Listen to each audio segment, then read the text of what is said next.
Mercredi 26 juin 2013, bonjour, bonsoir à tous. Pulsation sur votre petit écran. L'essentiel de l'actualité de la journée, à la une de l'actualité justement.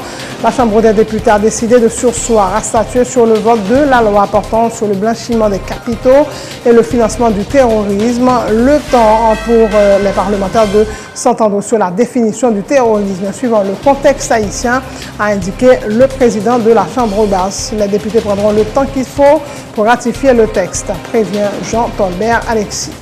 En visite mardi à Port-au-Prince, le président vénézuélien s'est engagé à poursuivre la coopération avec Haïti. Le Venezuela a une grande dette historique et morale envers Haïti, a indiqué Nicolas Maduro. 94% des investissements du gouvernement haïtien sont financés par le Fonds Petro-Caribe, a indiqué pour sa part le président Michel Martelly. Les ministres du Commerce, de l'Industrie, de l'Agriculture et de la Santé publique sont convoqués ce jeudi par la Commission Finances de la Chambre des députés. Ils sont interrogés sur les échanges commerciaux entre Haïti et la République dominicaine et les mesures adoptées pour protéger la population haïtienne après l'interdiction de l'importation de produits agricoles en provenance de la République voisine. Dans l'international, l'Afrique du Sud s'attend au décès imminent de Mandela. Le site de CNN annonce que l'ancien président sud-africain et héros de l'anti-apartheid est maintenu en vie artificiellement. À son chevet, sa famille se dispute sur le lieu de son inhumation.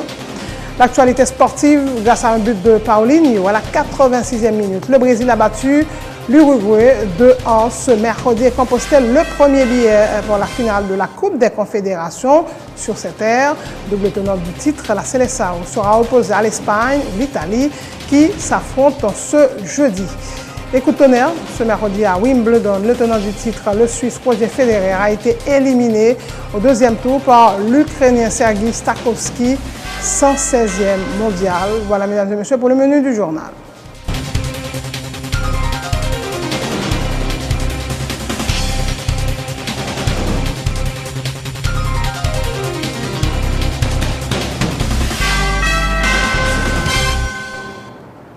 Chef, bonjour, bonsoir. La Chambre des députés a décidé de surseoir à statuer sur le vote de la loi portant sur le blanchiment des capitaux et le financement du terrorisme. Le temps de s'entendre sur la définition du terrorisme suivant le contexte haïtien, a indiqué le président de la Chambre basse. Les députés prendront le temps qu'il faut pour ratifier le texte, prévient Jean Tolbert Alexis.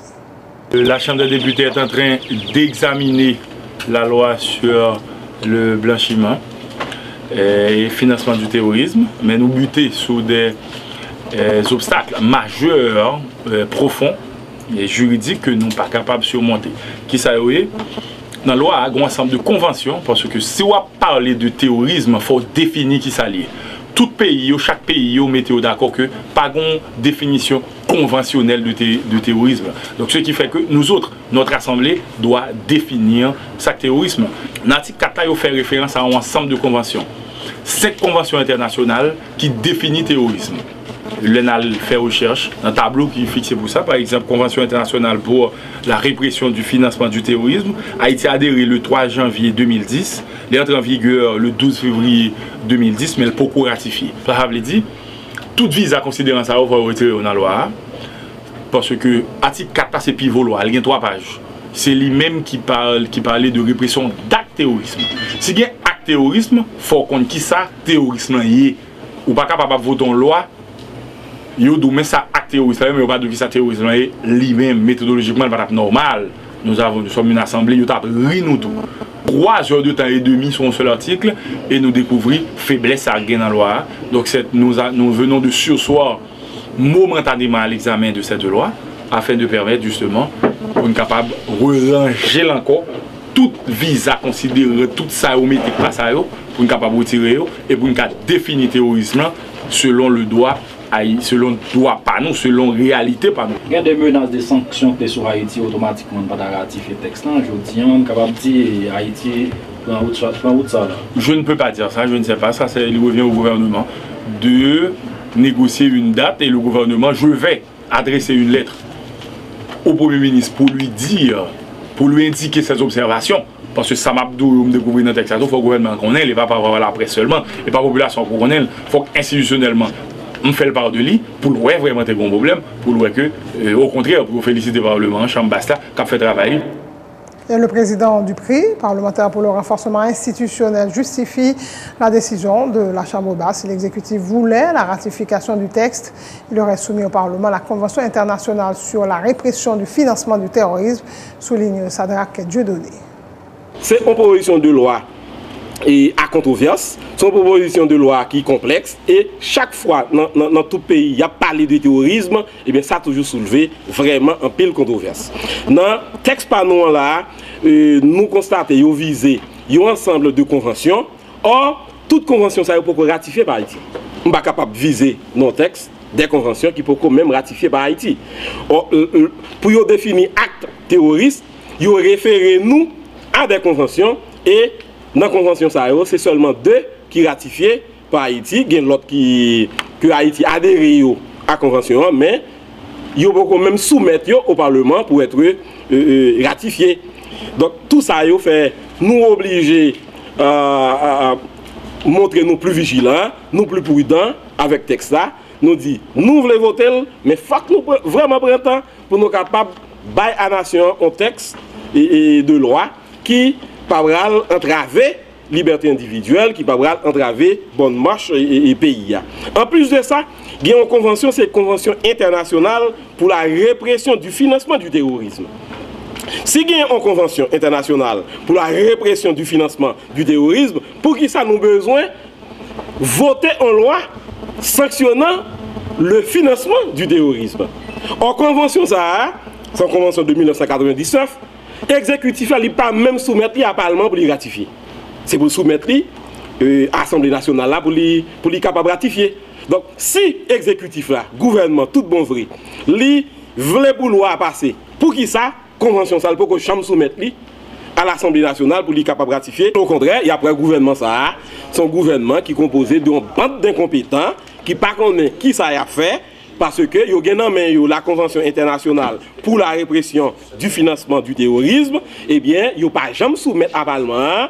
Convention ça. Nous avons un paquet d'autres conventions qui parlent de terrorisme, eh bien, le gouvernement pas jamais soumettre à Parlement. Le président vénézuélien a effectué mardi une visite de quelques heures en Haïti. Nicolas Maduro a assuré le pays de la poursuite de la coopération. Le Venezuela a une dette historique et morale envers Haïti, a-t-il souligné. Reportage Emmanuel Paul. Au cours de sa visite de quelques heures à Port-au-Prince ce mardi 25 juin, le président vénézuélien Nicolas Maduro s'est engagé à poursuivre la coopération avec Haïti. S'exprimant au Palais national, le successeur de Hugo Chavez a insisté sur le fait que le Venezuela a une dette historique et morale envers Haïti. Bolivar est sorti une fois, il est retourné cette même année, 1816. Et Pétion lui a donné 6 000 fusils. Ça a été le fusil pour l'offensive définitive de la libération du Venezuela. Mais c'est arrivé là-bas. Ce fut les fusils de l'indépendance de Venezuela. Il a cité le nom des différents endroits. Comme le disait le président Chavez, nous avons une grande dette vis-à-vis d'Haïti. C'est une dette d'histoire, c'est une dette morale. C'est une dette qui ne peut pas se payer avec de l'argent. C'est une dette qu'on ne peut payer qu'avec l'amour. Le Venezuela entend accompagner Haïti vers le changement. L'heure de prospérité d'Haïti doit enfin arriver. Et c'est toute la région qui sera concernée, a lancé Nicolas Maduro. Ce qui est en train d'arriver ici, en Haïti, c'est un miracle véritable. L'heure du peuple haïtien doit arriver. L'heure de sa prospérité et de pouvoir dépasser sa pauvreté. Et cette heure sera l'heure de tous et de toutes. Ce sera l'heure de l'Amérique latine et de la Caraïbe. La coopération vénézuélienne est capitale pour Haïti, a indiqué pour sa part le président Michel Martelly, soulignant que 94% des investissements dans le pays sont financés par le fonds du Petro-Caribé.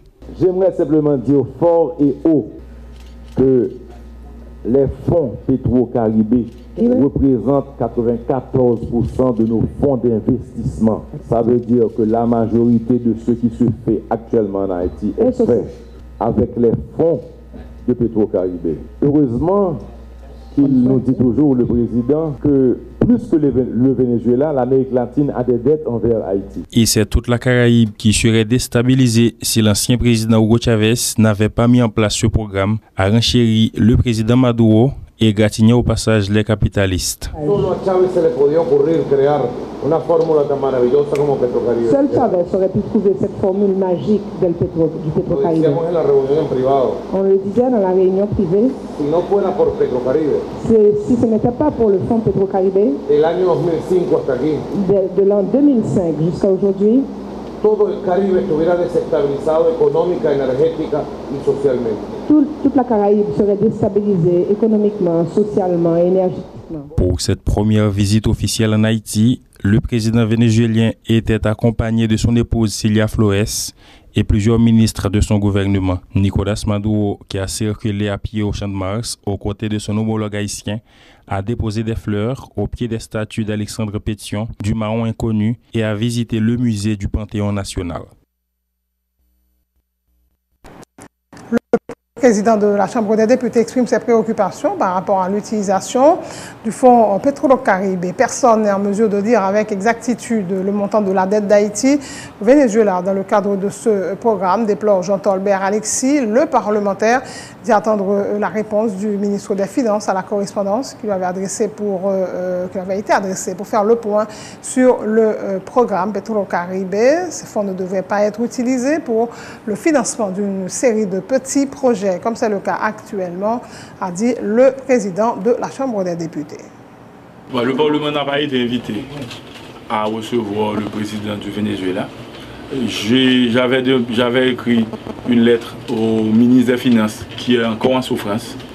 J'avais demandé un compte rendu par rapport à la gestion de ce fonds.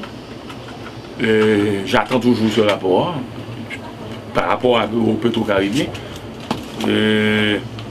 J'entends des critiques et moi je ne comprends pas que l'argent que nous sommes en train de faire un emprunt puisse financer des petits projets. C'est des projets qui sont rentables, qui doivent justement permettre que nous rentrions comme nous. Donc je pense qu'il faut une réévaluation de Petrocaribe à lui-même. Et parce que c'est des endettements, il y a parlé de 800 millions, presque $1 milliard de dettes. Donc il faut nous clair. Moi qui parle là, je suis le président de la Chambre des députés, je ne suis pas en mesure de dire à la nation mais combien de corbes pays à Petrocaribe, c'est pas normal. Mais que le ministre des Finances m'a ça. C'est petit, moi qui pas le payer, même pas petit, c'est nous-mêmes qui plus ou moins jeunes, dans 20 ans, qui pas commencer à rembourser. Parce que dès que, par exemple, le système politique a une charge de Venezuela, on va pas si ton l'autre coup en prendre, on va le changer, il a commencé à rembourser. Donc, il faut nous clair qui ça a parlé. Vous préoccupez par rapport avec l'utilisation qu'a fait de fonds pétroliers? Très préoccupé, ça fait des comptes rendus. Le ministre des Finances va voir ce compte rendu, non. Le gouverneur banque va voir sur la jour qui s'est passé. Donc, il y a eu 10 millions financiers, même pas. Dans son dette historique morale, mais nous liés par des accords, nous avons un accord spécial et nous avons d'été. Donc, il faut nous des thèmes clairs. Ça le dit, on va politique, communicative pour la consommation, mais ça qui est écrit côté Haïti sont l'autre bagaille. Donc, pour nous pas mélanger, il faut qu'on fasse décantation. C'est une sorte de aide à nous, mais qui sont dettes. Donc, il faut nous pas comprendre que ça veut dire pas doué. Sinon, que le tout dit que nous pas doué et que c'est un cadeau, c'est un normal. Au point de l'actualité, à l'initiative de la Commission économie et finances de la Chambre des députés, les ministres du Commerce, de l'Industrie, de l'Agriculture et de la Santé publique sont convoqués au Parlement ce jeudi 27 juin. Ils seront interrogés sur les échanges commerciaux entre Haïti et la République dominicaine et les mesures adoptées pour protéger la population après l'interdiction de l'importation de produits avicoles en provenance de la République voisine. Antoine Rodon, bien-aimé, est le président de la Commission Finances de la Chambre des députés. C'est une obligation et même un impératif pour jeudi matin, ministre Commerce là, ministre Santé publique là, ministre Agriculture pour venir là, venir faire explication à la nation sur quantité de problèmes qui gagnent entre Haïti et la République dominicaine, je veux dire. Surtout nous connaissons conseil de viande pourrie qui sorti en République dominicaine, chargé maladie de toutes sortes, qui vient pour contaminer Haïtiens, peuple haïtien, faut que 3 ministres qui sont dans le gouvernement viennent faire explication à la nation qui décision qui apprend une fois pour toutes pour ça freiner.